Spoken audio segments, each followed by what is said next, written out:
This episode is brought to you by Progressive Insurance. You chose to hit play on this podcast today. Smart choice.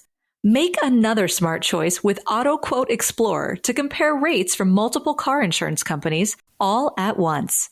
Try it at progressive.com. Progressive Casualty Insurance Company and Affiliates. Not available in all states or situations. Prices vary based on how you buy.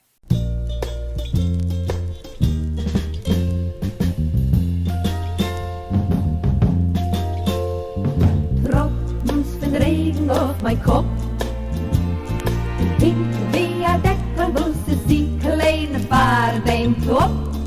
Geht mir kein Sach nicht, die Trop. Hey everyone, welcome to Kill Me Now with Judy Gold. I am your host, Judy Gold, and this week and next week we have my live interview from the Just for Laughs Festival in Montreal with Gina Yashere, and it is such a great interview. You know, interviewing someone in person and not on the Zoom or the Riverside, whatever I record on, it's just a completely different experience. Although I do enjoy my interviews via Riverside because I can interview anyone from anywhere, any place. But, you know, just being in the room with someone and reading their body language and just getting comfortable and deep, and it was just great. And the audience was great, and they were constantly, there was a guy in the front who was like, every time I forgot to ring a bell or he thought the bell should be rung, he would make a gesture like ding ding ding ding, and you'll hear it in the interview. It's so funny because Gina really, her mother was such a Jewish mother in so many ways, and yet not a Jewish mother. So it was just really fun, and I'm a big fan of hers, and I'm so proud of her success. But, you know, what a journey, and a lot of really important issues we talked about, a lot of important issues which are still very prominent in our society right now, notably racism. So I think you're going to love it. A lot of good energy.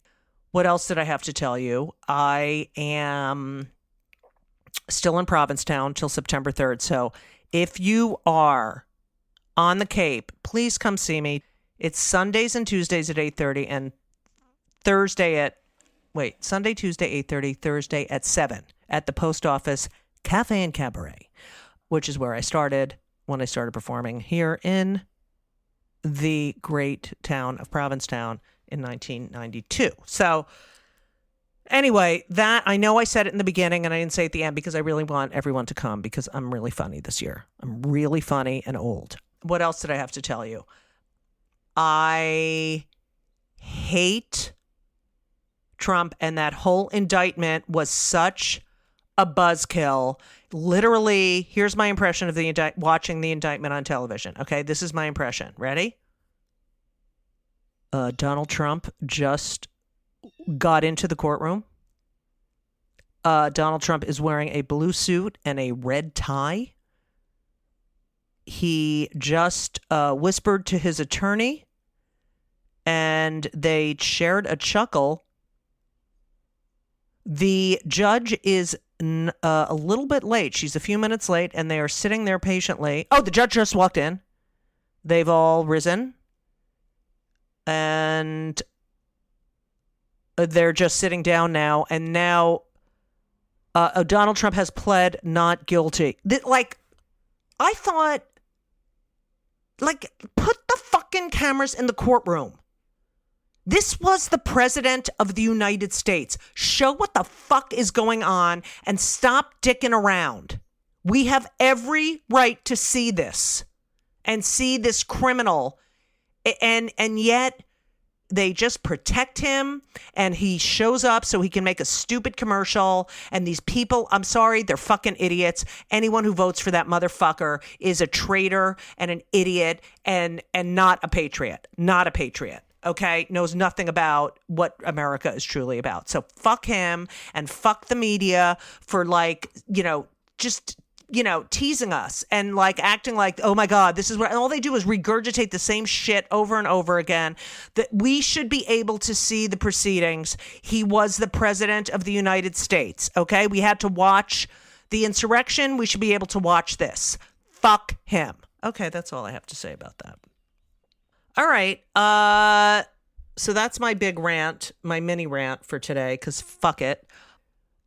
I don't know what else to tell you. This country is just, being in Montreal where everyone's really nice. It's just, you come back here and everyone's fucking mean and an asshole, especially in the car. Okay? And it's just like, it's annoying. It's just annoying. Everyone is just miserable here. But I do love Provincetown and I love the ocean. Anyway, so that's it. I actually have to go run and do a show now. I'm recording this on a show night. I'm recording my opening on a show night, so I have to run out and do the show. But I want you to know that I know you're going to love this interview with Gina Yashere. She's awesome. So sit back, relax, and enjoy part 1 of my interview with Gina Yashere. Everyone, welcome to Kill Me Now! Thank you! I can't believe this room is packed to the gills. Standing room only.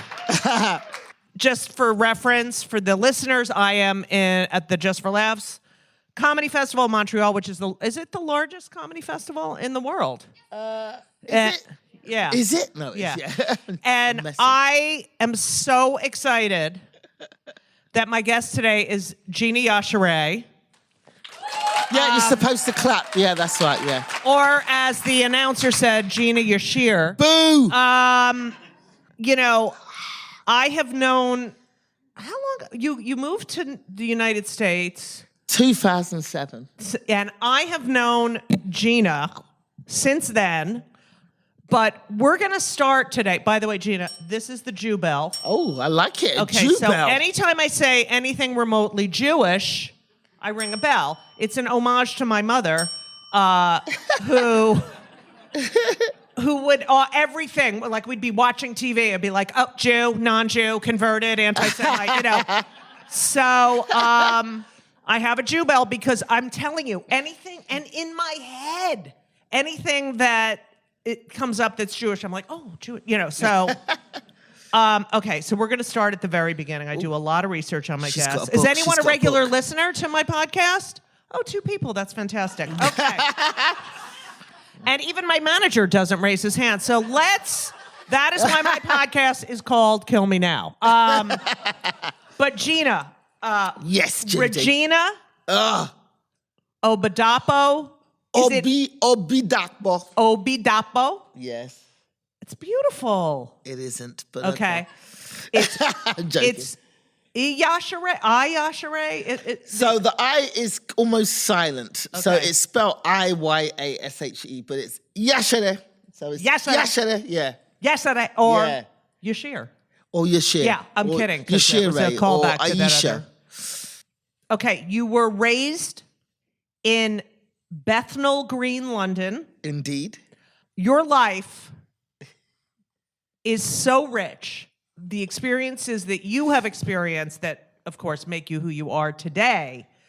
But your family moved from Nigeria to England. Your father was an academic. Was he an attorney? I read one place he was an attorney, but he was a PhD, and your mother was a headmaster of a school. Yeah, so he studied law.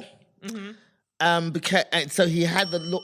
Oh, very. Okay, can I do one for Nigerians? Just saying.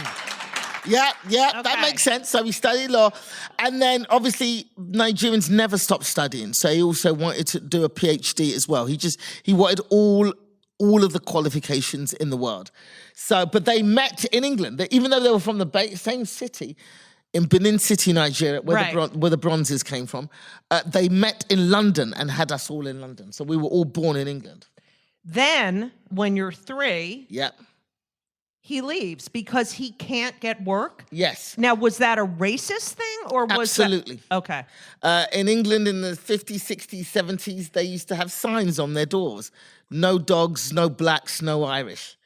So if you go to try and rent a place and you saw that sign, you go, well, chances are I'm not going to get a room in this house. So it was very outwardly racist. You know, England was the architect of racism. Americans think you guys do racism the best, but the Brits were definitely better. So we're actually seeing remnants of that now. With the royal absolutely. Family. Yeah. So, they couldn't get, my mother was a qualified teacher. She was a school principal in Nigeria before she was 25. And my dad, highly qualified, had the law degree, had all of the stuff, and was like, I want to do law and they were like, you can drive a bus. So my dad was like, let's take the children and go back to Nigeria. Let's go back. And your mother said no. My mother said no. She was like, my children are British and I want them to have the opportunities that being British entails. So we have to stay here and sacrifice for our children. And my dad was like, very interesting point. And then he went back to Nigeria. But why do you think your mother was so insistent on being British? Knowing that your father could be, Nigeria was a British colony. Right. So, it was a British colony. And they'd been sort of fed this idea that England was paved with gold, the streets were paved with gold, and you come to England and there is way more opportunity for you in England. So she was like, my children need these opportunities. So your father leaves. Yep. You don't see him for how long? Till I'm 38 and I'm performing in Nigeria. I mean, and he started another family, is that Whole correct? other family. I turned up in Nigeria to do a show when I was 38, and it's a massive show. I've been flown over by this huge comedic star in Nigeria called Basketmouth. He sells out stadiums all over the world. And he'd seen me perform in New York, and he flew me out to Nigeria, first class, to do this big show. It was like 5,000 people. And it was in a massive hotel, the Sheraton in Lagos. And as I walk up to the desk to check in, a young guy jumps out and starts taking pictures of me. And I'm like, oh, paparazzi in Nigeria. I'm that famous. Turns out this guy was my younger brother. Wow. He was there with my father, who turned up behind me. And as I was checking in, the woman at the desk says, are you two together? And I was like, me too. And I turn around and I see this old man standing behind me. And I instinctively knew. You just, knew it was my father. Yeah. I just, because when I was going to Nigeria, my mother had said, your father is going to turn up at that show. Your father, watch. Your father is going to be there. And he was. I turned around, he was there. Yeah. When you saw him, Yeah. what happened inside? Did you remember anything about him? No, I was 3. I mean, he'd sent me letters when I was, because I'd got quite famous in England. And obviously my last name, he recognized the last name. Of course. So then he had cousins living in England. So they started leaving letters for me at theatre stage doors going, I'm your father's cousin and he wants you to get in touch. So I'd seen pictures of him over the years. But my reaction when he turned up behind me, I was like, oh, hey, how you doing? Nice to meet you. So oh my God, heart dropping into stomach. No. It was just weird. It's amazing. I was like, oh, hello. Let me finish checking in. I'll get right back to you. And I carried on checking into the hotel. Wow. Was he emotional at all? Yeah, he was. He was my child, my daughter. And didn't you want to go fuck yourself? You left me when I was 3. I couldn't, because I have that Nigerian respect instilled in me. Right. So always respect your elders. In my head, I'm like, what is the point of this? I don't need a father now. I'm fucking nearly 40. Oh, can I swear? Hello? So, are you fucking kidding me, you cunt? Oh my God. Seriously, you piece of shit. So, but I respected him as my elder. And I'm in Nigeria, so I can't be seen to be screaming at an old man because they would kill me there. So I basically went, and he hadn't even bought tickets for the show. So then I had to get him and his. No way. He just turned up, and then I was like, "Can I get them in?" And so then I got them into the show. he wanted free tickets. Yeah. So I got them into the show. Okay. That was for free tickets, people.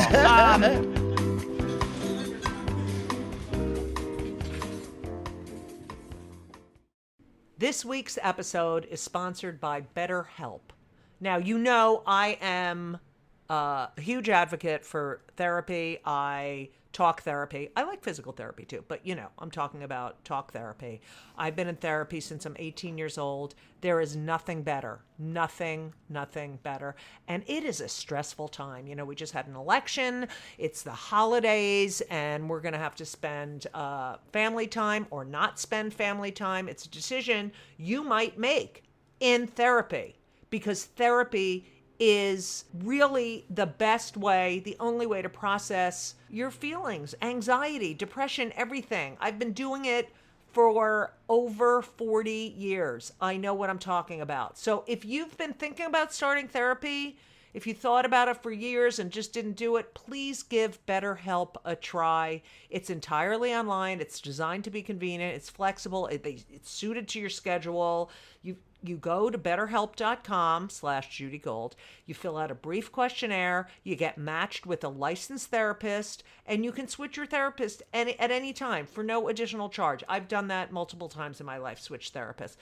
It works. It works. And I know a lot of people who have used BetterHelp, and they love it. So find comfort this December with BetterHelp. Visit betterhelp.com/JudyGold today to get 10% off your first month. That's BetterHelp, HELP.com/JudyGold. You're welcome. So your neighborhood growing up was working class. Yes. And before I get to what you went through in school, your mother was also told you can't do what you used to do here, but she became a businesswoman, and she was, you had this, the more I read, this woman with such agency, with such determination, and who didn't take any shit from anyone. Nope. You really had this strong female role model, and you were also kind of scared of her. Oh, yeah.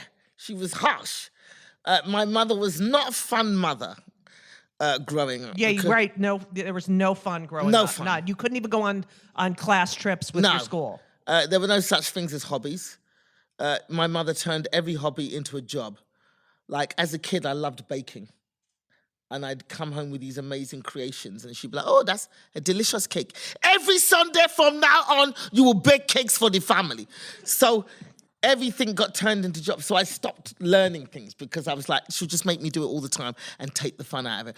And because, she was an immigrant on her own, she was left. And when my dad left, I was 3. My younger brother was 18 months old, and she was pregnant with my younger brother. Oh, so she was God. in England in the 70s on her own. Me and my brother had to go into foster care temporarily because she had nobody while she went into hospital. Do you have memories of that? I do, because I remember being in this huge house with this white couple. I remember they had a piano and they took us to a car wash. I remember they were nice. They were very nice people. They were very nice people, and they wanted to keep us. Oh. And my mother was like, hell no.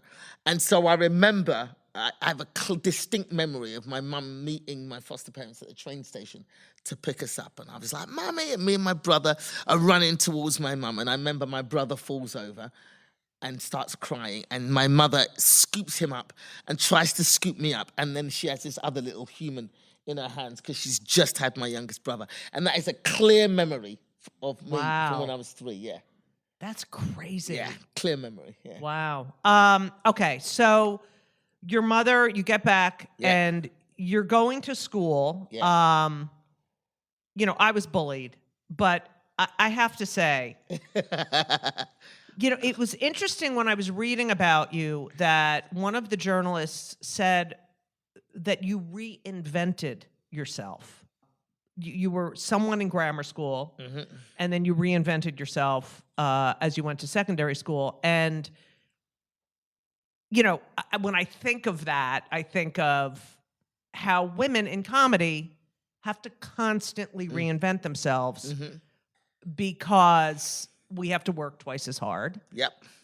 People say, oh, I saw her. You have to consistently do this reinventing. And it reminded me, I was Judith up until I went to junior high school, and I said, "Oh, I'm Judy now." It was like my own way of, separating myself.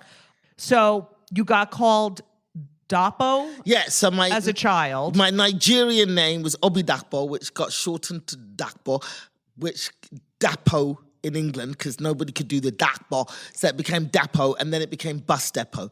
So then that's what the people calling me at school from 4 to like 8, Bus Depot, and I hated it. So then I was like, I'm going to take my British name, which was Regina. But in England, the Queen was called Elizabeth Regina. So then I was like, when I go... Yeah, exactly. Regina, I had Regina. no idea. Yeah. I had no idea. And my mum never warned me. So I was like, when I left junior school, so junior school was sort of like 5 to sort of 10, 11. And then we go to secondary school, which is 11 to 16. So when I was getting to secondary school, I'm like, I'm not going to be Bus Depot anymore. I'm going to use my English name, Regina.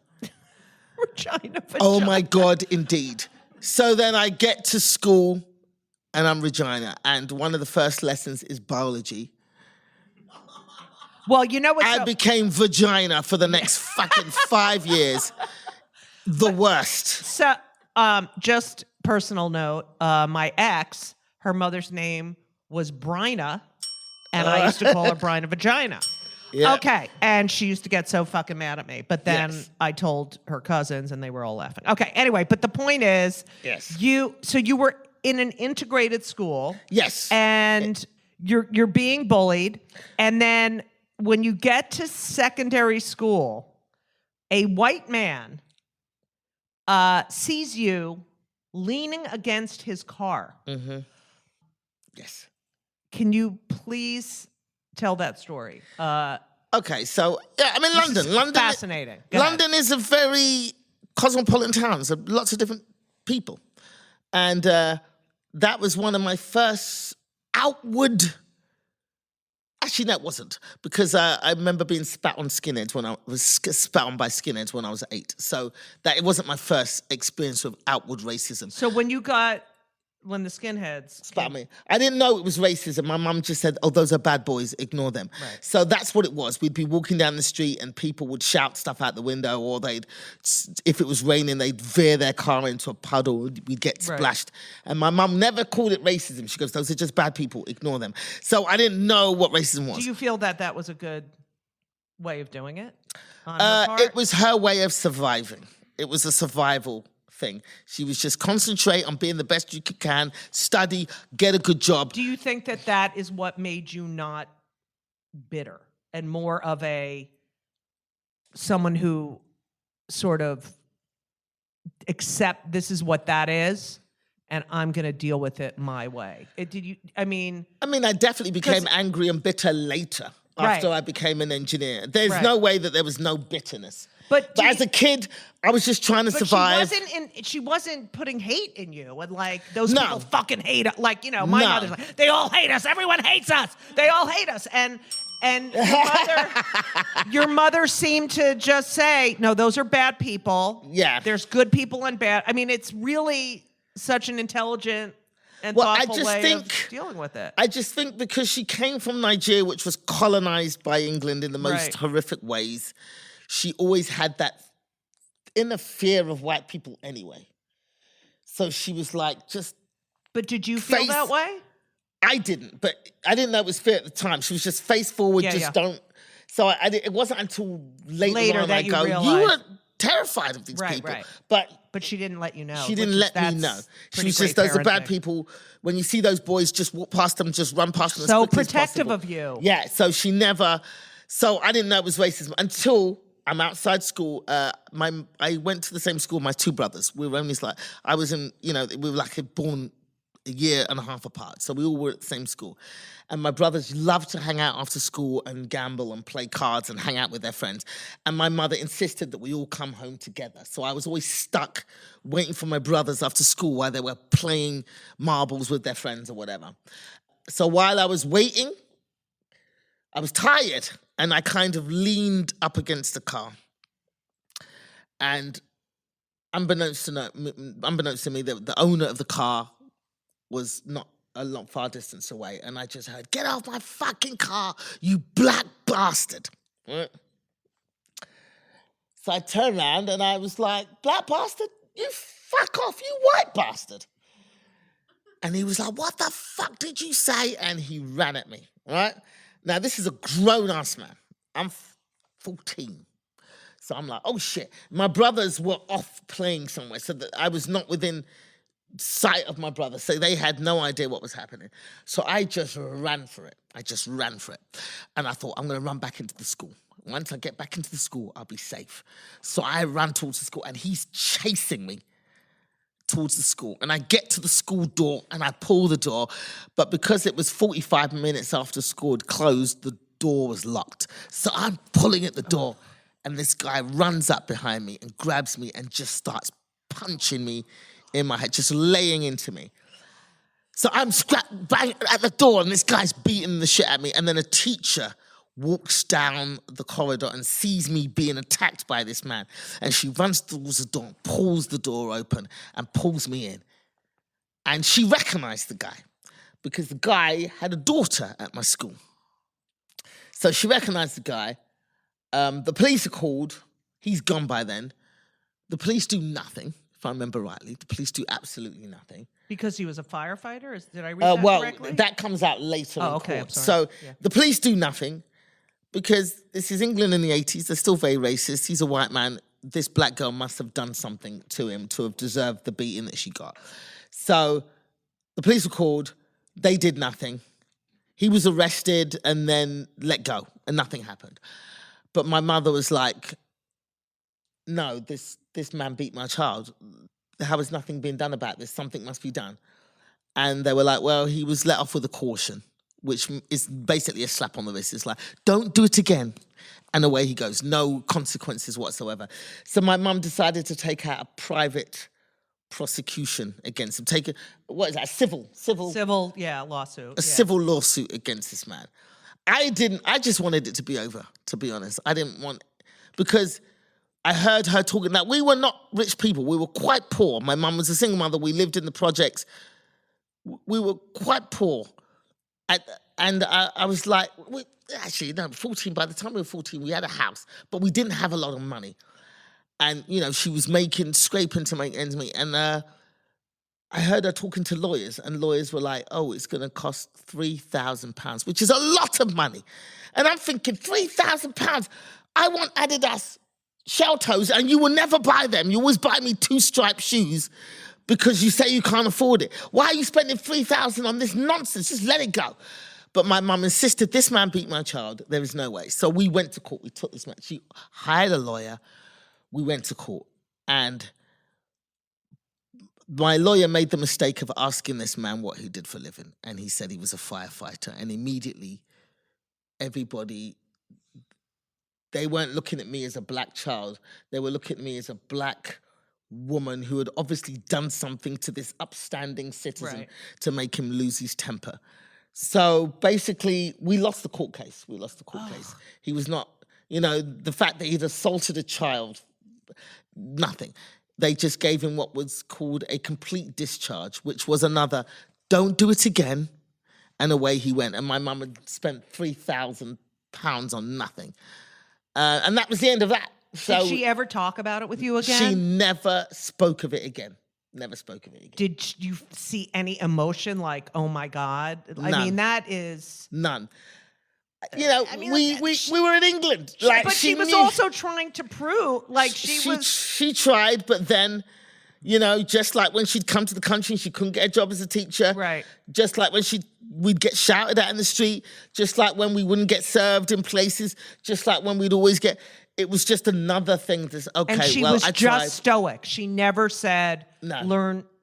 You see, this is the way the world works. No, she was like, okay, amazing. And that was it. And we never spoke about it again. Did you think about it a lot? At the time, I was like, Jesus Christ, look at all this money that we spent. Right. Because I was like, Why? Why did you try to prove a point? Yeah, I was a little bit angry at her, actually, because I was like, why? You know what country we're living in. It's just not, it was a waste of time. But when you revisit that today, it must make your blood boil. It makes my blood boil, and I just go, God, the fact that my mum stood up for me in that way and was just Right. like, no man is going to beat my child and walk away. Right. Now I look at it differently. Right. I'm like, fuck, you know. But she's like, well, it happened. You know, I tried. You know, she never. Right. She never She dwells. never played a victim. Yeah, she never dwells on the stuff. She never dwells on it. She's just like, well, it happened. I tried. It didn't work out. Okay, moving on.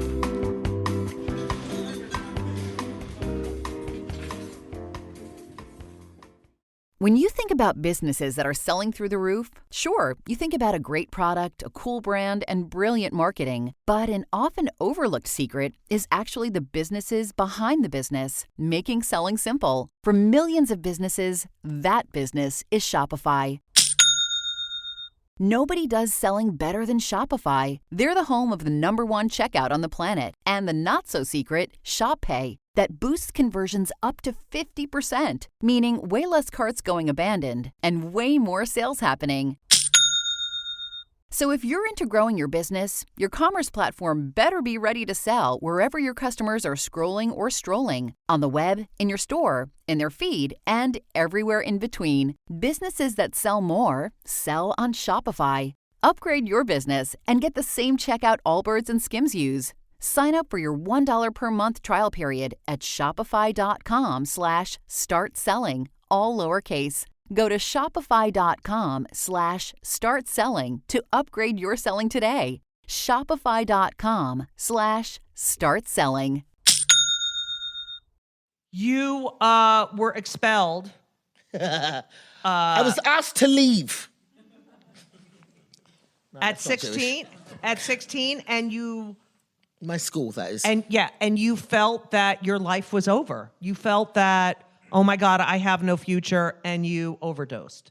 Well, what happened was I was doing my exam. So at school at the time in the 80s, you did these, once you studied from 11 to 16, you did your O-levels, Right. which was every subject that you were taking, you did an exam in. And then if you passed enough of those O-levels, you went on to advanced levels, which you picked your 3 or 4 specialist subjects. What were yours? My mother picked mine.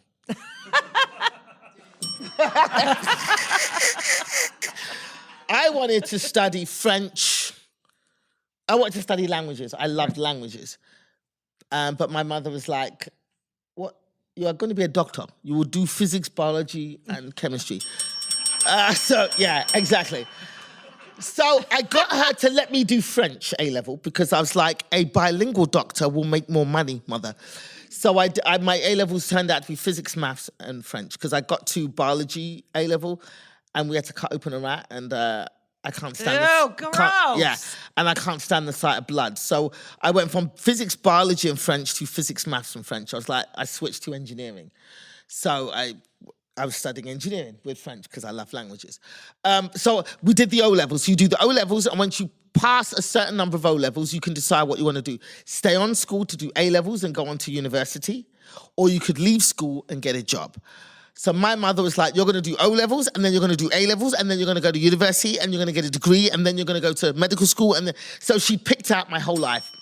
Exactly. So picked out my whole life. So I was doing O-levels, and I was, and I did well at my O-levels. I passed them all, and I was going to do A-levels. But during my O-levels, you got to come in and you didn't have to wear school uniform because our school was a uniform school. But when you're doing your exams, they give you freedom to wear what you want. So I was wearing what I thought was the coolest outfit, and I was coming in to do my exams. One of the girls who'd made my life a misery at school, called me names all through school, was in her maths class, and she looked out the window and saw me strutting through the playground on the way back from an exam, and she started screaming abuse at me out of her window during her maths class. So I walked into her maths class, and I was like, what the hell did you say to me? And I beat the shit out of her, basically. I got into a fight with her and beat the shit out of her because I've had 5 years of this shit. I'm not putting up with it anymore. And I beat her up in her maths class, and her teacher did nothing. Her teacher, his name was Mr. Mohammed, if I remember rightly, and I think he was from Morocco. And a lot of the abuse I'd been getting from other black kids at school was about being African. They'd call me names, African this, African that, because there was a divide between black kids of African immigrants and Caribbean kids, because they taught Caribbean kids that African people were animalistic. We were, savages. And, all they'd watch is Tarzan movies where black people running around cooking white people in pots and stuff. And that was what they taught all kids in England, including other black kids. So I used to get a lot of abuse from, not even as much from white kids, it was other black kids that were constantly abusing me. So she was one of those kids. And so I beat her up in the class, and the teacher was an African teacher. So I don't think he liked that bitch anyway. So he kind of just didn't really do anything when I walked into the classroom and started attacking her. He just went, oh no, and did nothing. So I was called into the principal's office the next day saying, you attacked this girl, you dislocated her shoulder, and you can no longer, once you finish your O-levels, you will not be allowed to stay at the school to do your A-levels. So I'm thinking, damn, I'm getting kicked out of school. That means I can't do A-levels. That means Was it more frightening that you had to tell your mother that? That was the most frightening thing. Yeah. For me, I was like, well, they're kicking me out of the school. I can go. I didn't want to stay at that school to do my A-levels. I wanted to go to another school. But my mother was like, no, you're staying here to do A-levels. So in my head, I was like, well, I don't want to stay at this school anyway. I can go to another school or go to a college, which was not a university. In England, colleges are in between school and university. Right. So I was like, I can go to a college and do my A-levels there. But they'd already called my mother, so I had to get home. And my mother was absolutely livid, screamed at me for hours. And my mother has an acid tongue. When my mother abuses you, she will she can pick out everything about you, every fault, and destroy your soul. This guy is, you should control the bell. He's like, ring, ring. Yeah, I might do that. Yeah, so my mother destroyed every part of just dressed me down for hours.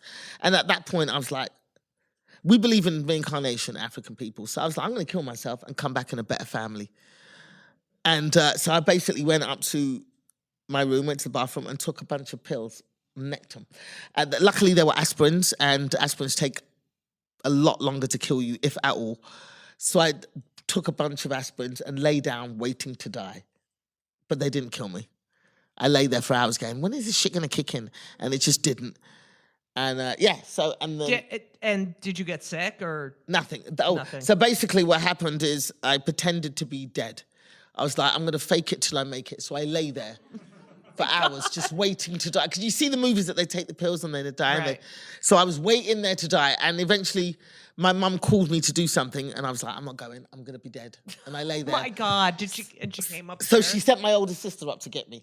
And my older sister sees me lying there, slaps me around a bit, trying to wake me up. Because I'm method at this point. I'm like, I'm dead. So my sister tells my mum, there's a whole hullabaloo. They call an ambulance. Paramedics run up to my room. And they're like, what did she take? And then obviously paramedics are medical professionals, so they know that these aspirins have not made me unconscious. So they see the pills and they go, and I'm lying there pretending to be unconscious. And the paramedic just comes over to me and whispers in my ear and he's like, okay, Gina, we know you're pretending. Just get up. We can talk about it. But I'm not having it. I am method. I'm just lying there. Oh my God. So they had to carry me down 4 flights of stairs and throw me in an ambulance. And basically they took me to hospital and pumped my stomach. Yeah. And did your mother ever speak about that afterwards? Here's the thing. It was during my O-levels and I hadn't finished all my exams, right? Which would get me to A-levels. So they pumped my stomach. I'm in the hospital afterwards. And they go, do you want to see your mother? And I go, no, I don't want to see her. And then 2 minutes later, she walks into the room. So I was like, what was the fucking point of asking me? So she walks into the room. Now I'm thinking, your daughter's almost killed. Your daughter almost died. Right. Surely there'd be some. My mother walks in and goes, how are you feeling? I'm like, fine. And then her next question is, when is your biology exam?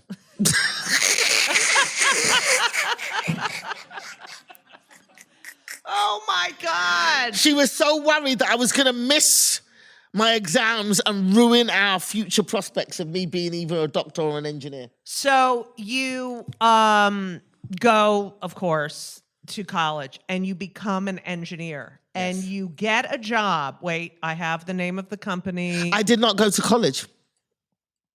I did my A-levels, passed my A-levels, and then refused to go to college. I was like, I'm getting a job. I will study for my degree part-time. I need a job, I need money, I need freedom. So I refused to go to college.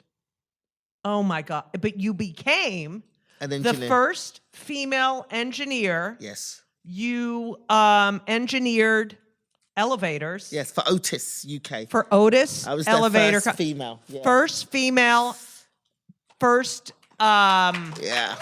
and first black black Yes. woman. And also you had to experience not only misogyny, but racism at that job. Absolutely. I worked on construction sites. There's no HR. So, I'd work with all these white men, and I was a black woman coming in, more highly qualified than them because I'd studied, Right. for my engineering degree. So I was on the same money as them, if not more, and they'd never worked with a woman. So they hated me from the get-go. And I was on construction sites. So I'd come in and I refused to have separate changing rooms from the Right. men. I wanted to be with the men because I wanted to prove that I was one of the boys. Right. So I'd come in to put on my overalls and my hard hat, and there would be banana skins. Oh God, I want to see you in a hard hat. Okay. Oh, I've got pictures. Okay, good. And there would be banana skins hung above my stuff, or pictures of monkeys and apes on the wall. They'd call me the N-word to my face. They'd talk about how they'd never let black people live where they live. We're all animals. We're disgusting. This was the constant conversation that surrounded me at all times. Constantly racially abused. I remember, and at that point, when I'd left school, I changed my name from Regina to Gina, just shortened it Right. to Gina at this point. I was like, they can do nothing with Gina. But one fucking resourceful white dude was like, Gina, do you know what your name spells backwards? A nig. Oh God. And I was like, thank fuck he doesn't know my full name is Regina. Yeah. So this is what I Wow. put up with every day for 4 years. And at one point, I pulled a guy aside and I threatened him. I was like, if you call me the N-word one more time in my face, I got 2 of them in my family. I got 2 brothers. And I know where you live. And I will send them around your house to fuck you up. He never spoke to me again. Good. Yeah. Wow. I had to do that. Of course you did. I had to do it. Tropfen van regen op mijn kop. Thank you so much for listening to Kill Me Now with Judy Gold, part 1 of my interview with Gina Yashere. And by the way, Kill Me Now is produced by Laura Vogel, edited by Colin Schmaling, and everything else, clips, marketing, posting, editing, whatever, all done by Brittany Jo Sowards Richmond. So thank you to all of them. As I mentioned, I will be performing at the Post Office Cafe and Cabaret until September 3rd here in Provincetown, Massachusetts. Sundays and Tuesdays at 8:30 and Thursdays at 7. But I will be at the Arlington Draft House in Arlington, Virginia, September 22 and 23. So FYI, get your asses there. Where else am I going to be? I don't know. I'm doing Uncab on September 10th. I got a lot going on. And it's Rosh Hashanah and Yom Kippur. A lot of shit going on. So just, follow me on Twitter. Oh, you know what? I hardly do Twitter because it's just, and I hate that X, by the way. I fucking hate that X. He took all the good and innocence out of, without there was innocence, but you know what I mean. He took all the good out of Twitter. So fuck him. So I do go on Threads, but I always forget to write there. But I am on Insta. Everything's at Judy Gold, JEWDYGOLD. And of course, my website, judygold.com, JUDYGOLD. So that's it. I love you all for listening. And to everyone who showed up for the live podcast, who's a fan of the podcast, I love you. And for everyone who comes to my shows, I've had a lot of people on the show tell me they love my podcast and yell ding during the show. And I love you all. I cannot tell you how much I love you all. And if I had my phone right now, I would look up all the photos I took of people sending me nice notes. But I'll do that next week. How about that? That's something for you to look forward to. So anyway, thank you all for listening. I love you all. You just keep me going.